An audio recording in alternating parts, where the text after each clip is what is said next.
Bismillahirrahmanirrahim.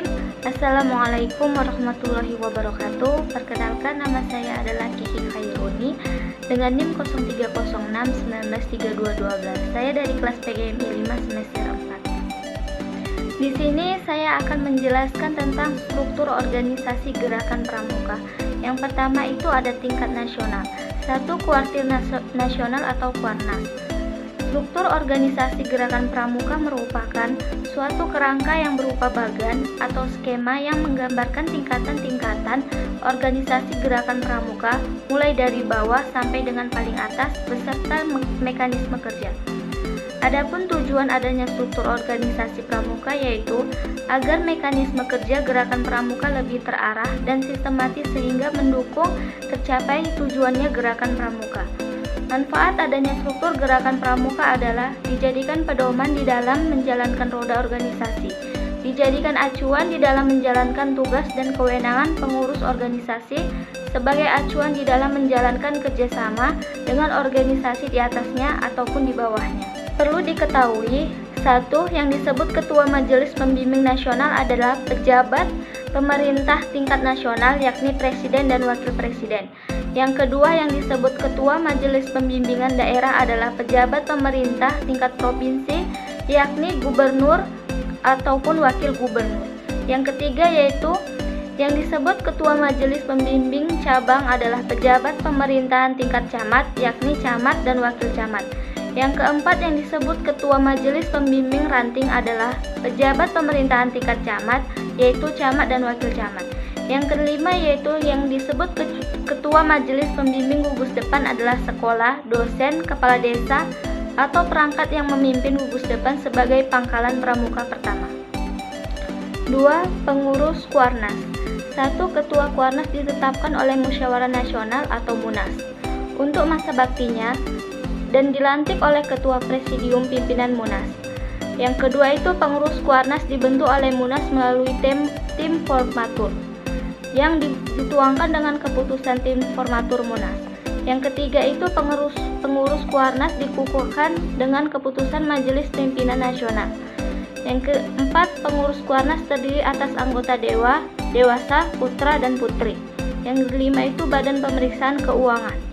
Dan yang keenam, pengurus Kuarnas membentuk satu bidang yang masing-masing diketahui oleh Wakil Ketua Kuarnas dan Badan Kelengkapan Kuarnas. Yang ketujuh itu dalam melaksanakan tugasnya, Kuarnas didukung oleh staf Kuarnas. Yang ke-8 dalam melaksanakan tugasnya, Kuarnas bertanggung jawab kepada Munas. Adapun yang ketiga yaitu tugas dan tanggung jawab pengurus Kuarnas. 1. Memimpin Gerakan Pramuka selama asa bakti Kuartir Nasional. Yang kedua itu menetapkan kebijakan pelaksanaan anggaran dasar. Yang ketiga menetapkan hal-hal yang belum diatur dan tidak bertentangan dengan anggaran dasar. Yang keempat itu melaksanakan dan mengawasi pelaksanaan anggaran dasar. Yang kelima membina dan membantu kuartir daerah termasuk pembina gugus depan dan saka. Yang keenam itu mengadakan hubungan dan kerjasama dengan Majelis Pembimbingan Nasional. Yang ketujuh itu mengadakan hubungan dan kerjasama dengan instansi pemerintah. Yang kedelapan menyampaikan laporan pertanggungjawaban Kuarnas kepada Musyawarah Nasional. Yang kesembilan membuat laporan tahunan termasuk laporan keuangan. Dan yang 10 itu mengadakan kerjasama dengan badan atau organisasi luar negeri. Adapun yang keempat kegiatan rutin Kuarnas, yaitu lomba tingkat 5 setiap 5 tahun sekali. Yang kedua jambore nasional setiap 5 tahun sekali untuk pramuka penggalang. Yang ketiga musyawarah nasional setiap 5 tahun sekali. Dan yang keempat itu raimu nasional setiap 4 tahun sekali untuk pramuka penegak dan pramuka pandega. Yang B, tingkatan daerah. Kuartir daerah atau Kuarda adalah satuan organisasi yang mengelola gerakan pramuka di tingkat provinsi. Berdasarkan tingkatan atau wilayahnya, Kuarda berkedudukan di masing-masing ibu kota provinsi. Pengurus Kuarda diketuai oleh Ketua Kuarda. 1. Pengurus Kuartir daerah, yaitu Ketua Kuarda ditetapkan oleh Musyawarah Daerah atau Musda. Yang kedua, pengurus Kuarda dibentuk oleh Musda melalui tim formatur. Yang ketiga itu pengesahan pengurus Kuarda ditetapkan dengan surat keputusan Ketua Kuarnas Gerakan Pramuka. Yang keempat, Pengukuhan pengurus Kuarda dilakukan oleh Ketua Majelis Pembimbingan Daerah. Yang kelima itu, pengurus Kuarda terdiri atas anggota dewasa putra-putri yang disebut andalan daerah. Yang keenam, badan pemeriksaan keuangan yang dibentuk oleh Musda. Yang ketujuh, pengurus Kuarda. Yang kedelapan, dalam mendukung tugasnya, Kuarda didukung oleh staf Kuarda. Yang kesembilan itu, dalam melaksanakan tugasnya, Kuarnas bertanggung jawab kepada Musda. Yang kedua, tugas dan tanggung jawab pengurus Kuarda. 1.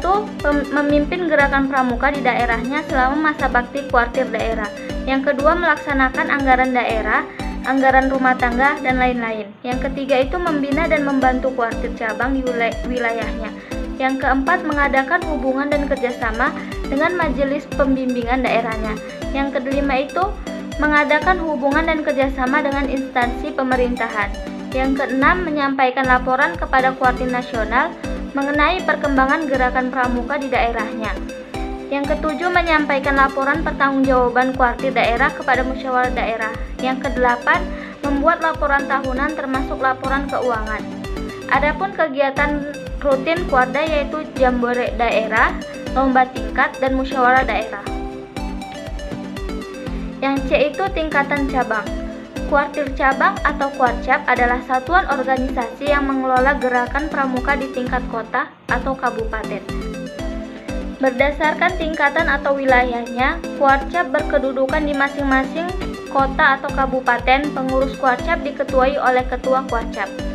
Adapun pengurus kuartir atau cabang, yaitu yang pertama, ketua Kuarcap ditetapkan oleh musyawarah cabang atau Mucap. Yang kedua, pengurus Kuarcap dibentuk oleh Mucap melalui tim formatur. Yang ketiga, pengesahan pengurus Kuarcap ditetapkan dengan surat keputusan ketua Kuarda gerakan pramuka untuk masa bakti 5 tahun. Yang keempat itu, pengukuhan pengurus Kuarcap dilakukan oleh ketua majelis pembimbingan cabang. Yang kelima itu, pengurus Kuarcap terdiri atas anggota dewasa putra dan putri. Yang keenam, badan pemeriksa keuangan yang dibentuk oleh Mucap. Yang ketujuh, pengurus Kuarcap. Yang kedelapan itu, dalam mendukung tugasnya, Kuarcap didukung oleh staf Kuarcap. Yang kesembilan itu, dalam melaksanakan tugasnya, Kuarcap bertanggung jawab kepada Muscap. Tugas dan tanggung jawab pengurus Kuarcap. Pertama, memimpin gerakan pramuka di cabangnya selama masa bakti kuartir cabang. Yang kedua itu, melaksanakan anggaran dasar, anggaran rumah tangga, gerakan pramuka, dan lain-lain. Yang ketiga itu, membina dan membantu kuartir ranting di wilayahnya. Yang keempat, mengadakan hubungan dan kerjasama dengan majelis pembimbing daerahnya. Yang kelima, mengadakan hubungan dan kerjasama dengan instansi pemerintah. Yang keenam, menyampaikan laporan kepada kuartir daerah mengenai perkembangan gerakan pramuka di cabangnya. Ketujuh, menyampaikan laporan pertanggungjawaban kuartir cabang kepada musyawarah cabang. Yang kedelapan, membuat laporan tahunan termasuk laporan keuangan untuk disampaikan kepada majelis pembimbing cabang, rapat kerja cabang. Adapun kegiatan rutin Kuarda yaitu jambore cabang, yang kedua lomba tingkat 3, yang ketiga itu musyawarah cabang. Yang D, tingkatan ranting. Kuartir ranting atau kuaran adalah satuan organisasi yang mengelola gerakan pramuka di tingkat kecamatan. Berdasarkan tingkatan dan atau wilayahnya, kuaran berkedudukan di kecamatan. Pengurus kuaran diketuai oleh ketua kuaran atau disingkat dengan KA kuaran. Pengurus kuartir ranting atau kuarin. 1. Ketua kuaran ditetapkan oleh musyawarah ranting atau musran. Yang kedua, pengurus kuaran dibentuk oleh musran melalui tim formatur. Yang ketiga, pengesahan pengurus kuaran ditetapkan dengan surat keputusan ketua Kuarcap gerakan pramuka untuk masa bakti 3 tahun. Yang keempat itu, pengukuhan pengurus kuaran dilakukan oleh ketua majelis pembimbingan ranting. Yang kelima itu, pengurus kuaran terdiri atas anggota dewasa putra dan putri yang disebut andalan ranting. Yang keenam, badan pemeriksaan keuangan yang dibentuk oleh musran. Yang ketujuh, pengurus kuaran. Yang kedelapan, dalam mendukung tugasnya, kuaran didukung oleh staf kuaran. Yang kesembilan itu, dalam melaksanakan tugasnya, kuaran bertanggung jawab kepada Muscap. E. Gugus depan atau Gudep. Gugus depan disingkat Gudep adalah suatu kesatuan organik dalam gerakan pramuka yang merupakan wadah untuk menghimpun anggota pramuka sebagai peserta didik dan pembina pramuka, serta berfungsi sebagai pangkalan keanggotaan peserta didik. Yang pertama, ketentuan umum. Anggota gerakan pramuka yang berkedudukan sebagai peserta didik, pembina pramuka dan anggota majelis pembimbing gugus depan atau Mabigus dihimpun dalam GUDEP. GUDEP dapat dibentuk di lembaga pendidikan umum seperti sekolah dan perguruan tinggi, lembaga pendidikan keagamaan seperti pesantren dan gereja, rukun warga atau rukun tetangga, dan yang terakhir perwakilan rakyat Indonesia di luar negeri. Yang kedua, GUDEP lengkap, yaitu 1 perindukan siaga, yang kedua 1 pasukan penggalang, ketiga 1 ambalan penegak, dan 1 rancana pandega. Yang ketiga, GUDEP tidak lengkap. Mengingat situasi dan kondisi, kemungkinan sebuah GUDEP hanya terdiri atas 1 atau 2 golongan peserta didik. Misalnya hanya mempunyai perindukan siaga atau hanya mempunyai ambalan penegak. GUDEP tidak lengkap dimungkinkan mempunyai 2-5 1 untuk setiap golongan peserta didik, seperti mempunyai lebih dari 1 pasukan penggalang.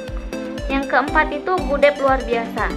GUDEP luar biasa adalah GUDEP yang dibentuk untuk anggota gerakan pramuka yang menyandang cacat jasmani atau mental. Yang kelima, struktur organisasi gugus depan pimpinan. Yang pertama, GUDEP dikelola oleh pembina gugus depan yang dianut oleh pembina satuan dan pembantu pembina satuan. Yang kedua, pembina gugus depan dipilih dalam musyawarah gugus depan dari para pembina pramuka. Yang ketiga, pembina satuan terdiri atas pembina siaga, pembina penggalang, pembina penegak, dan pembina pandega. Yang keempat, musyawarah gugus depan dilaksanakan minimal setiap 3 tahun sekali. Mungkin itu saja yang dapat saya jelaskan, kurang dan lebihnya saya mohon maaf. Semoga dapat bermanfaat bagi kita semua. Wabillahi taufiq wal hidayah. Wassalamualaikum warahmatullahi wabarakatuh.